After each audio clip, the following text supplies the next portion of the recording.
How's it going, everybody? This is BeatTheBush. Today I'm going to talk about how I spent $60,000 this month. Of course, if you've been watching this channel, you probably already know that I did not blow this $60,000 on frivolous things, nor did I buy a very fancy car. What I did with this, of course, is I did something very, very boring, which is pay down the mortgage. A portion of this money did come from Bitcoin, and a portion of it also came from my personal cash holdings. Now, if you have $60,000 laying around, you may not choose to voluntarily prepay your mortgage because there are other things that you can do with it. For me, I'm in a slightly different position because recently I quit my job, therefore I don't have a very major source of income. However, I am looking to aggressively paying down, and I sort of see the light at the end of the tunnel already. Now, having a mortgage is a huge burden by itself. For me, I have to pay close to about $2,000 every single month.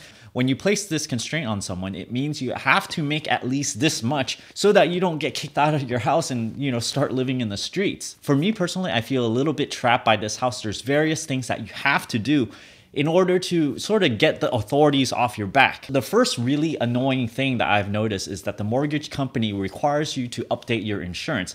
For some reason, they don't actually automatically update it itself because the HOA has this insurance thing, and then you have to somehow ask them for this insurance every single year and then take this insurance, upload it. So then it's like a really annoying thing because they put a time limit on it, and if you don't do it, you're gonna get in trouble, or somehow they're gonna fine you or whatnot. The second thing, of course, is the property tax. If you fail to pay your property tax for some time, of course, the IRS is gonna garnish your wages or something. They're gonna do something to make sure that you pay your taxes. But that thing in itself, it's a little bit obnoxious than the mortgage company because when they ask you, oh, you gotta update your insurance or something, it takes quite a bit of work. I think it cost me somewhere between 30 minutes and then like 2 or 3 rounds of back and forth with the HOA to ask them for papers, and then I have to feed it back to the mortgage company. Property tax is not as offensive to me because they mail you the bill really early on, and then you essentially have many months to pay it before it's actually due.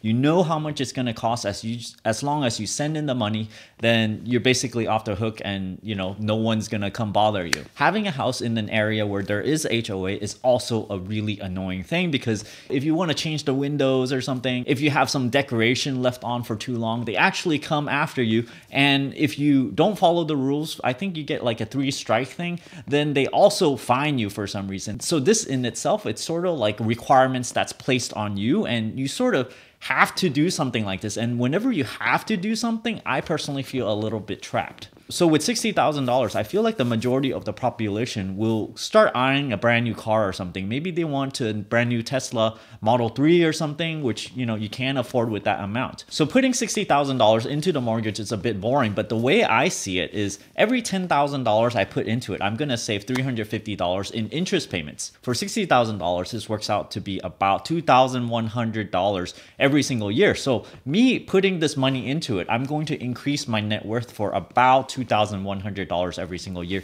from this point on forward. Now, I personally wrestled with thinking about taking this money and investing it instead because, hey, if you invest it instead, it's going to be way more than 3.5% or so. In fact, you're not really paying 3.5% because after tax deductions and things like that, it's really closer to about 2.7% that you're paying. So investing this in the stock market is likely going to gain you more than 2.7% pretty easily. So the things I think about here is having a home paid off is actually priceless. It's like not having a guillotine just kind of hanging above you, and if you happen to miss 2 or 3 payments, it's just going to come down chopping and you're going to end up on the streets. So I put this as a pretty high priority. If you think about this, when you pay down your mortgage partially, you do get the benefit of not paying any more interest on that amount. However, you do not get the full benefit of absolutely having no mortgage payments at all. So in a way, it might be good to hold on to the cash before you're able to completely pay it off and invest it instead,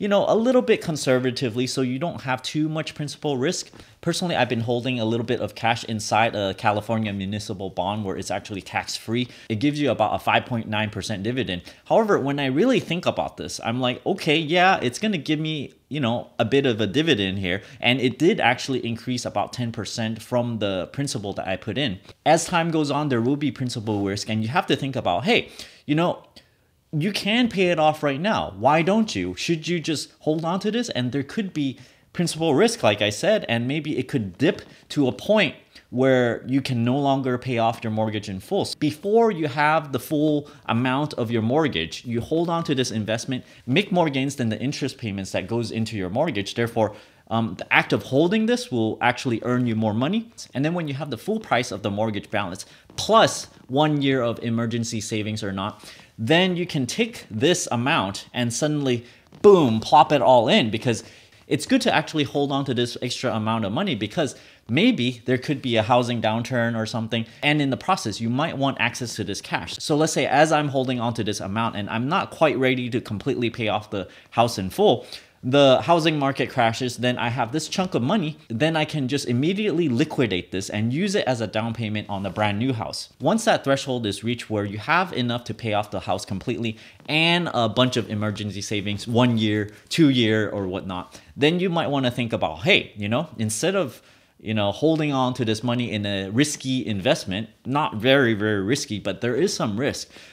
Instead of risking it, you can just go, okay, forget about this. I'm just going to pile it all into your primary residence, pay it all off. It's going to be completely gone. You don't have any mortgage interest anymore. And I don't know, having a home paid off in full is likely very priceless. So in the meantime, I might not have completely followed what I said because I have been paying into my mortgage a little bit at a time, but recently I've been a lot more aggressive about it because I'm, trying to shoot for the end of the tunnel here, trying to pay down everything. And in the meantime, I did invest some of this money one time in IXC. It's a ETF oil fund, in United Airlines, UAL, which did well, I think it was 6 months back where it increased. I sold it a little bit too early.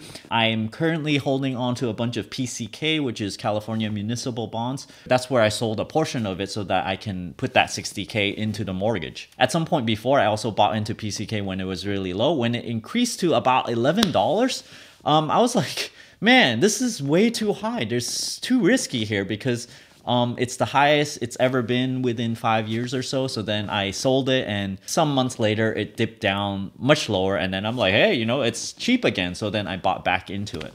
And since about, I think 2 years ago, it's came back up. Right now it's about $10.11 or so.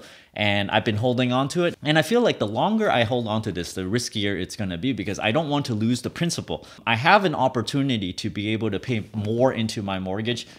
It's increased, so I can take profits off of the gains of the principal already. So selling PCK and paying into the mortgage would mean that I would get less risk. However, I would not get as much gains because the delta here between paying off a mortgage, I don't have to pay 3.5% interest minus the deductions, which is 2.7%. Let's just say the mortgage is about effective 3% and then PCK is about effective 6%. So by doing this, I'm actually losing 3% of gains every single year for whatever amount I convert and put into the mortgage. Now you have to think about 3%. Is that worth it to hold every single year? If possibly, maybe next year, maybe the principal could go down by 10%.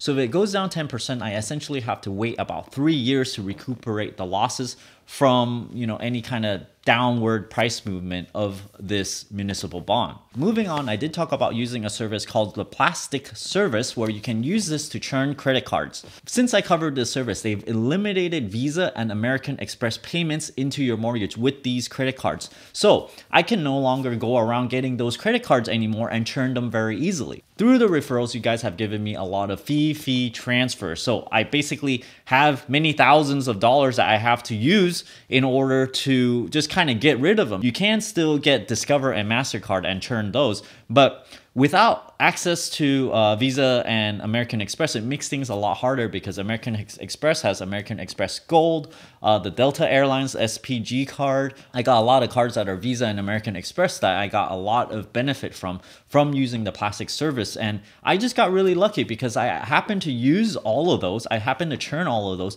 in the month prior to them making over this change. So having many thousands of dollars of fee transfers, I feel like MasterCard and Discover are eventually going to plug this up and basically not allow you to pay mortgage with those credit cards as well. So in anticipation of this, I cannot get any credit cards for another year or so. So I'm not going to sit around and just sit on those fee transfers. So what I did was I basically used this Plastiq service to pay some of the mortgage through a Citibank double card. So every single $1,000 is essentially worth $20. It appears in my rewards in my Citi double card because I just go, okay, you know, my credit limit in Citi Double is a couple $1,000. So I'm okay, I'm going to charge $3,000 on it.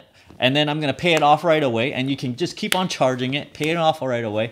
And, you know, you can do this many times every single month. So every $3,000 is about $60 in rewards. And I just keep on doing this until I used up all of my fee transfers. Basically, if I don't have a mortgage, it will be very difficult for me to spend these fee transfers. So in light of these fee transfers, it might be actually a good thing to keep, you know, some amount of mortgage there just in case I get some referrals or something so that I can funnel it through a Citi Double and then pay it off and get, you know, 2%. If you look at a giant mortgage, it's hundreds of thousands of dollars. And if you can just extract 2% from this whole thing, just from getting fee transfers, then, you know, 2% of a really large sum, it's a large amount of money. So I hope this reasoning process is good for you because it took me a really long time of actually living it to kind of figure out what the proper process is. I just keep on thinking, oh, should I pay it down? I should pay it down. I don't really want to pay like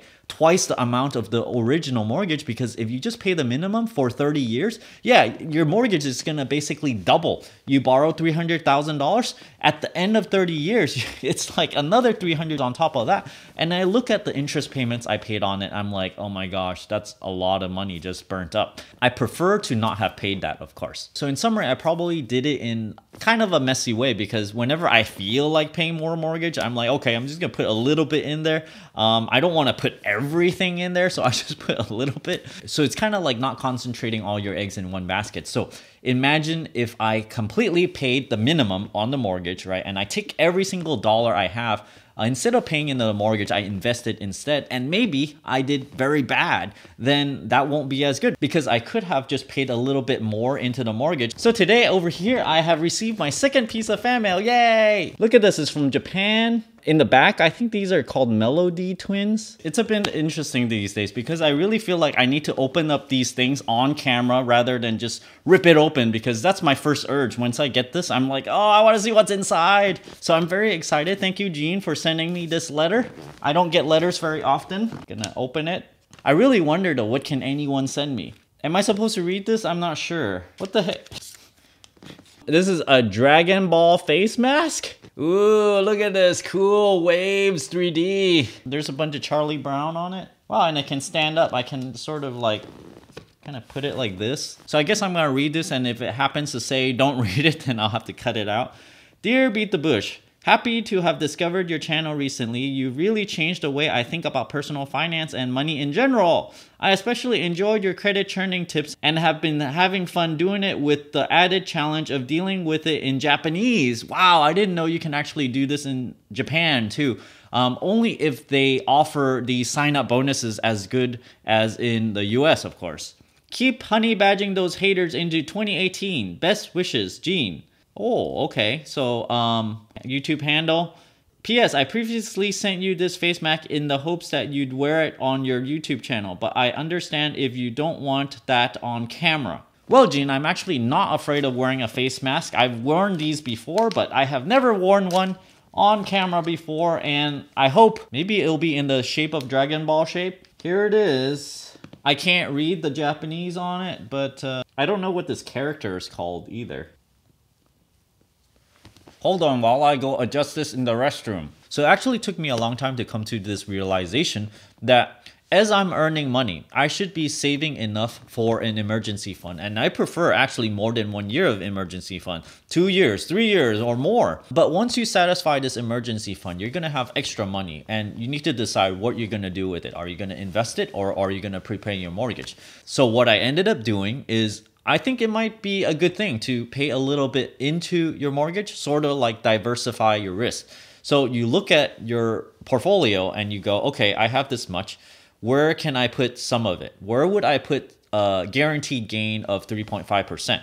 Well, you know, maybe 10% is worth it. So I would just chop off 10% of, you know, your portfolio, all the new money that's coming in, chop off 10% and use this, pay into your mortgage. So it's not quite like as aggressive as, you know, other recommendations where people go, okay, any amount on top of your 1-year emergency fund, you completely stick this into your mortgage. I probably made off with a little bit more gains doing whatever I did rather than just, you know, going straight to prepaying the mortgage. I do realize everyone has a different risk tolerance. So, you know, this is a good way to look at things. With all new money that's coming in over and beyond your 1 year of emergency savings or whatever number of years that you prefer, whatever new money coming in, you want to decide, okay, how much are you going to put towards prepaying your mortgage? How much are you going to invest it? Maybe some people, they want to take 100% and invest all of it and just, you know, forget about that mortgage. You just pay minimum.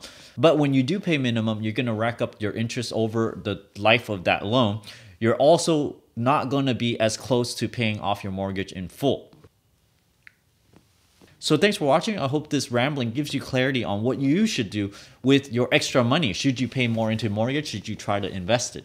Thank you, Gene, for this mask and also for this card over here. Don't forget to give me a like on this video, comment down below. Let me know if this video helps you figure out if you should prepay more into your mortgage or invest more, or maybe a little combination of both. If you're interested in supporting my channel, check out my Audible link down in the video description below where you can get a free audiobook. And if you don't like this audiobook, you can cancel it before the subscription expires. You can still keep this audiobook and help benefit this channel. I also have a Patreon link over here where you can get perks such as spreadsheets I have used in the past videos. You can also get perks such as helping your credit score or helping your finances. And as always, don't forget to subscribe to my channel over here and click that bell icon next to that subscribe button so that you get a new notification whenever I upload a brand new video. Thanks for watching.